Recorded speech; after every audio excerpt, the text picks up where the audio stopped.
Now question number 3, find the first term and common difference for each of the AP. मतलब ये जो आपको question given है, 4 of question है question number 3 में, ठीक है, वो आपका एपी है। एपी है मतलब जो नंबर्स है वो कांस्टेंट है, तभी तो वो एपी है। कॉमन डिफरेंस जो है वो कांस्टेंट है, सेम नंबर है, इसलिए वो एपी कहलाएगा। ठीक है, तो आपको क्या कहते हैं, find the first term. First term तो ऐसे ही निकल गया, जो फर्स्ट है वही आपका फर्स्ट टर्म है, आपको ऐसे ही मिल गया। आपको कॉमन डिफरेंस डी निकालना है, तो कोई भी एक का निकालेंगे। आपको T1 मिला हुआ है, ठीक है, फर्स्ट टर्म मिला हुआ है, आप T2 माइनस T1 करके जो भी आंसर आपका निकलेगा वही आपका क्या कहलाएगा, उसमें जो डिफरेंस आएगा वो आपको मिल जाएगा। तो वो कॉमन डिफरेंस एक को देखोगे तो ही सबके कॉमन डिफरेंस सेम होंगे, तभी तो वो एपी कहलाए। एपी ऑलरेडी आपको गिवन है, ध्यान दो। ठीक है, तो सॉल्व करते हैं। क्या लिखेंगे यहाँ पे, हियर पूरे टर्म्स लिख लो लिखने के लिए। T1 is equal to 5, T2 is equal to 1, T3 is equal to -3 and T4 is equal to -7। Okay, अब यहाँ पे क्या लिखना है, फर्स्ट टर्म या जिसे कि T1 बोलते हैं इज इक्वल टू 5, ये आपको मिल गया। ठीक है, अब हमें क्या निकालना है, कॉमन डिफरेंस। कॉमन डिफरेंस निकालने के लिए सबसे पहले क्या करेंगे, चलिए T2 माइनस T1 हम करते हैं। तो T2 माइनस T1 ही का मतलब से ही तो D निकलता है। ठीक है, T2 माइनस T1 आपका D होता है, तो यही D तो हमको निकालना है, यही D निकालना है। तो क्या है आपका T2, क्या है आप देखिए, T2 है हमारा 1 माइनस T1 क्या है आपका 5, 1 minus 5।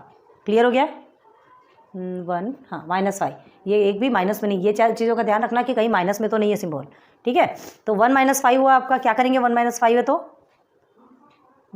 T2 minus T1, 1 minus 5 क्या निकलेगा आपका 4, मतलब कॉमन डिफरेंस क्या निकला 4। अब आपको T3 minus T2, T4 minus T3 ये सब करने की ज़रूरत नहीं है। क्यों, क्योंकि सब में आपका 4 आएगा। यहाँ पे आपको ऑलरेडी गिवन है कि ये AP है ना, तो आपका जो कॉमन डिफरेंस है सब में 4 आया है ना, सब नंबर कांस्टेंट है, तभी वो AP कहलाएगा। तो एक का ही सॉल्व करके आप निकाल सकते हैं, बाकी आपको बताने की ज़रूरत नहीं है। तो क्या लिखेंगे, देयरफॉर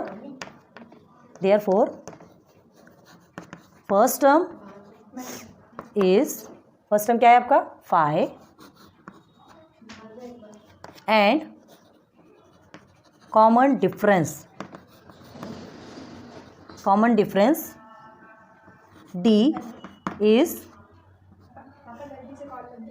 सॉरी ये आपका -4 रहेगा। क्या है 1 माइनस 5 है, बड़े डिजिट के आगे क्या है माइनस है, तो यहाँ पे -4 आएगा।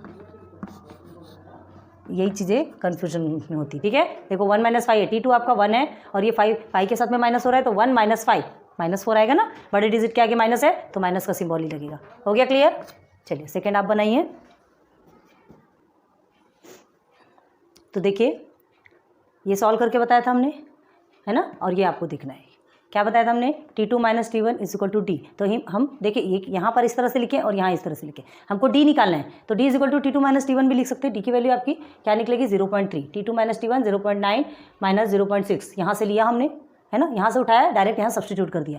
ये सब्स्टिट्यूट करने के बाद इसे सिंप्लीफाई किया, सिंप्लीफाई करने के बाद हमारा आंसर निकल आ गया। ठीक है, आप 1 टाइम भी लिखेंगे तो भी आपका आंसर सही रहेगा। हमने यहाँ पर 2 टाइम भी करके दिखा दिया, वो भी कर सकते हैं आप। ठीक है, बताना हो आप बता सकते हैं, कोई इतनी प्रॉब्लम नहीं है। T2 माइनस T1 हमने लिया 0.3, T3 माइनस T2 लिया 0.3 आया। ये सेम नंबर आना ही है, क्योंकि यहाँ पे ऑलरेडी आपको गिवन है कि ये AP है ना, और सेम नंबर आएगा तभी तो वो AP कहलाएगा, कांस्टेंट होगा तभी तो AP कहलाएगा। तो फर्स्ट टर्म आपका 0.6 एंड कॉमन डिफरेंस इज 0.3। बहुत ईजी है, एक बच्चे जैसा क्वेश्चन से ही। ठीक है, नोट डाउन कीजिए। अब क्वेश्चन नंबर 3 एंड 4, इसमें भी प्रोसीजर्स हमने लिख के रख दिए हैं, बाकी सॉल्व करने का काम आपका होगा।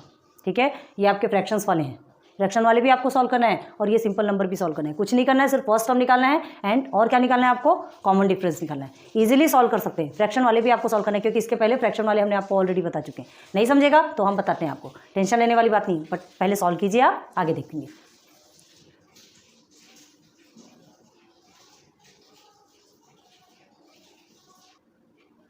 चलिए देख लीजिए, 127 आपका फर्स्ट टर्म है एंड आपका T2 माइनस T1 135 माइनस 127 किया तो हमारा क्या आया 8। ठीक है, ये 8 क्या है हमारा कॉमन डिफरेंस। इजी है, ज़्यादा बताने की जरूरत नहीं है। अब यहाँ देखो, ये भी फ्रैक्शन में है, फ्रैक्शन में हमने आपको ऑलरेडी क्या बताया था, देखिए डिनोमिनेटर सेम है, सेम कर दिया, 3 माइनस 1 2, 2/4 कट हो गया 1/2, 1/2। एक सेकंड टर्म भी हमने करके बता दिया, जरूरत नहीं थी लेकिन हमने करके बता दिया। तो आपका फर्स्ट टर्म 1/4 है एंड कॉमन डिफरेंस 1/2। हो गया क्लियर। तो क्वेश्चन 3 के भी आपके 4 सब क्वेश्चन क्लियर हो गए। क्वेश्चन नंबर 1, 2 एंड 3 सब कुछ क्लियर हो गया है ना। इसे भी नोट डाउन कीजिए। फिर उसके बाद